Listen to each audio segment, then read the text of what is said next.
महाराज जी एक प्रश्न था महाराज जी। जिस समय ऐसा कष्टपूर्ण बाहरी व्यवहार में महाराज जी आपका जीवन था महाराज जी, उस समय भी तो आप भजन करते थे। हाँ, तो निरंतर उस समय ज्यादा करते थे। उस समय ज्यादा इसलिए करते थे, अब जैसे सुबह से हम लगे तुम्हें समझाने में, उस समय समझाने उस समय केवल भजन था, किसी से मिलना जुलना नहीं, किसी से बातचीत नहीं, रात दिन भजन था। अब तो भजन का विभाग भी हो गया कि भाई 2 घंटे एकांतिक होगा, ये होगा वो होगा। उस समय कोई विभाग नहीं था, केवल भजन था। ना भोजन की व्यवस्था है, ना रहने की व्यवस्था है, रात दिन गंगा किनारे भगवान के भजन में महाराज जी लगे। उस समय भगवान ने ऐसा विधान क्यों नहीं किया आपके लिए? हाँ, भगवान ने उस समय विधान इसलिए नहीं किया कि जब मटकी पक्की हो जाए और फिर पानी डालो तो पानी ठंडा करके पिला देगी, और अगर कच्ची मटकी में पानी डाल दिया तो फैल जाएगी। हाँ, उस समय कच्ची मटकी थे, अगर ये सुविधा दे देते तो फैल जाते। अब भगवान की कृपा से इस सुविधा का कोई फर्क नहीं है। जो हमारा लक्ष्य है वो हमारे साथ है। ये माया का जो प्रवाह है वो हमारे चित्त को आकर्षित नहीं कर सकता, क्योंकि इष्ट गुरु कृपा से मटकी पक्की हो गई है। तो भगवान ने ऐसी कृपा की कि बिल्कुल संभाल करके ऐसे लाए, और जब ये दिया तब भोगने लायक नहीं रखा।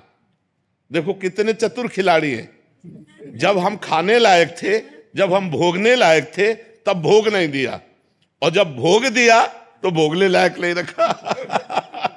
वो बड़े खिलाड़ी है, वो बड़े कृपालु है, कैसे जीव को बचाते थे। इसलिए भगवान ने उस समय नहीं दिया कि उस समय मटकी कच्ची थी। अगर विषय रूपी पानी डाल दिया जाता तो फैल सकती थी। आज मटकी पक्की कर दी और फिर उसमें भर दिया, तो अब वो ठंडा जल दूसरों को सुख प्रदान कर रहा है। मटकी स्वयं सुरक्षित है और दूसरों की प्यास बुझा रही है। इसलिए ऐसा भगवान ने किया। महाराज जी आपको लगता नहीं कि अब ठीक होते, स्वस्थ होते तो हम अच्छे से? नहीं, इन इच्छाओं का सबका नाश हो जाता है। भजन का यही फल होता है। जब आनंद मिलता है, भगवदानंद, तो ये सब गंदी बातें, सब संसार के सुख, ये सब अच्छे नहीं लगते, अपने आप अच्छे नहीं लगते। नहीं तो फिर भगवदानंद का मतलब क्या रहा? जैसे भुने हुए चने को कहीं भी बो दो, कभी अंकुरण नहीं हो सकता। ऐसे ऊसर बरसई तृण नहीं जामा, संत हृदय जिम उपज न कामा। वही संत है जिसके हृदय में कोई कामना न उपज, कि आज हम ये खाएं, आज ये देखें, आज ये भोगने, ये सब इच्छाएं नहीं रह गई। बस निरंतर भगवान जैसे चला रहे हैं, सत्कर्म होता रहे, कोई गलती ना हमसे होने पावे, भगवान का विस्मरण ना हो। बस यही एक कामना है कि कभी भगवान को भूलूं नहीं।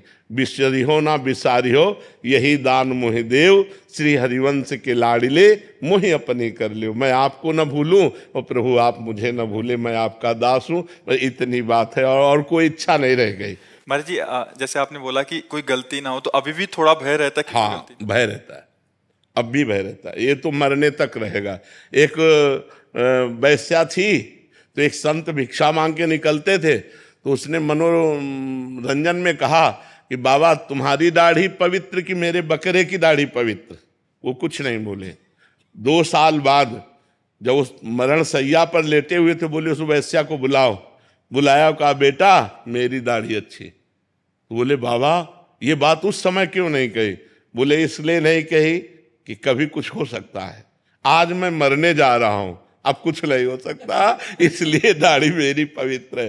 तो देखो माया बड़ी बलवान है, बड़े बड़े ब्रह्म ऋषियों को भी आकर्षित कर लेती है। हम तो बहुत छोटे जीव हैं, इसलिए हम भगवान के सहारे हैं। भय यही रहता है कि भगवान को भूल ना जाऊं, कहीं कोई गलती ना हो जाए। ऐसा मेरे जीवन भर भय बना रहेगा। जब तक शरीर रहेगा तब तक ये भय बना रहेगा कि मेरे से कोई गलती ना हो जाए, और भगवान निरंतर भजन चलता रहे, कहीं भगवान को भूल कर माया में न फंस जाऊं। ये डर बना रहता है। ये डर है कि कहीं भगवान को भूल न जाऊं, कहीं माया में ऐसा कोई आकर्षण ना हो जाए जो भगवान का चिंतन छोड़कर माया का चिंतन होने लगे। क्योंकि शिव विरंचिका मोहई, माया कैसी है? शिव विरंचिका मोहई को है बपुरान, अस जिय जान भजी मायापति भगवान। ऐसी भगवान की माया की बड़े बड़े ईश्वर कोटि के लोगों को भी मोहित कर ले, तो अपने क्षुद्र जीव हैं, अपने मोहित हो जाए तो कौन सी बड़ी बात है।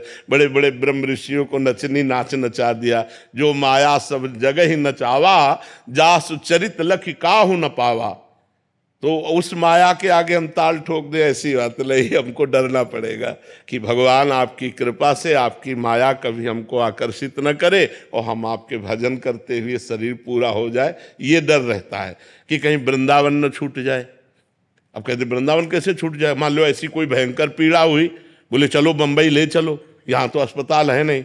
हे भगवान, कभी हमको धाम न छूटे, नाम न छूटे, कहीं कोई ऐसी परिस्थिति ना, मान लो शरीर में इतना दर्द शुरू हो जाए कि नाम ही छूट जाए, तो नाम न छूटे, धाम न छूटे, कोई गलती न हो, ये बातें बनी रहती मन में।